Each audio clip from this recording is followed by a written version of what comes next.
Joining us right now is another guest who's been coming on Squawk Box since the late 90s. I hope we have some video of this, Michael. Michael Rubin, CEO of Fanatics, is here. We got a lot to talk about. If we had asked you in 1999 whether there'd be sports gambling in America, whether you would be one of the sort of leaders trying to make a real way in that space, would have you believed it? Yeah, absolutely. I think you have to look at the rest of the world, and I think sports gambling's been a big business in so many geographies throughout the world for such a long period of time. And I think it was only natural that a market that was big and vibrant but illegal here would migrate to a much legal and safer approach. So I think I'm honestly surprised how long it took. And so in the late 90s, you could have looked in England or Germany or France or any of these other markets that were fully regulated, had big businesses, and said, this has to make sense. It's got to come to the U.S. When you think about the valuation of your business, the whole Fanatics business, what does the sports book represent to you? Yeah, I think it represents a pretty meaningful part of our growth. I'll tell you, I just realized when I walked in here today, it's a 2-year anniversary from when we started taking bets. And we're now the third largest player in the sports market in the U.S. We're the fastest growing sports book in the U.S. And it's really because we have a better value proposition and it's working. Last night, I went to a friend's tequila launch, and 2 different people came up to me and said, hey, thanks for what you did with creating fair play.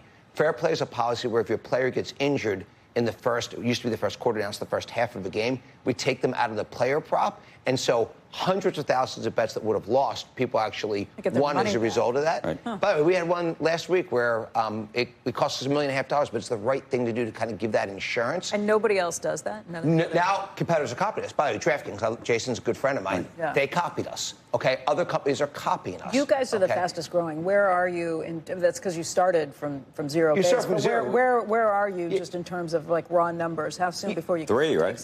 Yeah, we're number 3, but we have about 8. Look, FanDuel, DraftKings, absolute leaders. They've built incredible businesses. They're both really well run.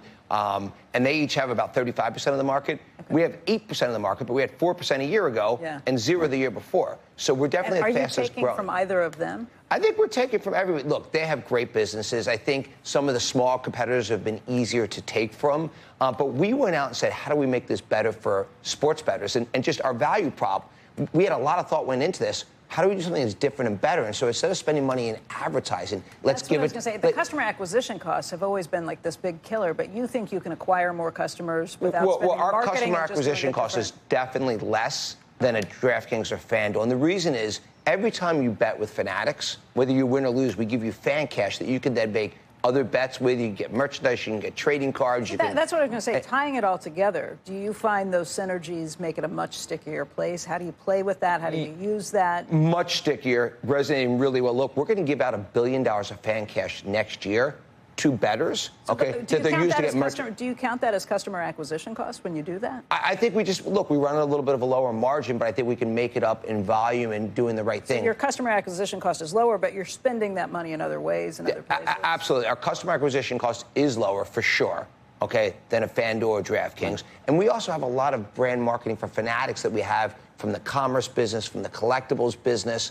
And so I think when we have 120 million customers, and more than 50% of those customers, they know about the sportsbook. A lot of those customers use some of your fan cash the other on Monday night, and I won, but it's rare because what you have to do is when you have normal a balance, you bet $10, and you get the 10 back, and you make $30. When you do fan cash, all you get are your winnings. So most of the time you don't win, so the fan cash is not, it goes away. But it was a genius invention by Matt King, the CEO of our gaming business, who used to run FanDuel before he came to us. And he really came and said, look, I want to make this better for customers. What do we do different? He said, we're going to do 2 things. Number 1, every time someone makes a bet with us, we're going to give them fan cash. That's $1 billion we're going to give out next year they can use for merchandise, for tickets, to make more bets, to buy collectibles. That's really resonating well. Again, win or lose, you get the fan cash. Number 2, this fair play, which is kind of like this free insurance. And that value prop is what's resonated so well. So that's really driven the growth of our gaming business. Do you see long-term there's going to be more consolidation, though, in this space? Because the weirdest part about this business is you would think, they always say the house wins, and therefore it should be this massively profitable, crazy, over-the-top industry that just prints cash. And I think part of it is the acquisition cost, part of it is the competition. Most of these businesses have not been, like, wildly excessively profitable yet. Yeah, so I'd say outside of the U.S., they are wildly profitable. Yes. And I think in the U.S., they're becoming wildly profitable right in front of our eyes. So if you look at DraftKings, 2 years ago, they were losing $500 million or $1 billion, maybe 3 years ago. This year, they're going to make $900 million. I think FanDuel is going to make $1.25 billion this year. So these companies have very quickly swung from tough businesses to very good businesses. And what happened was, I think, in an environment when the market was a little bit ridiculous. And by the way, Wall Street had a part to play in, they had a real role in this.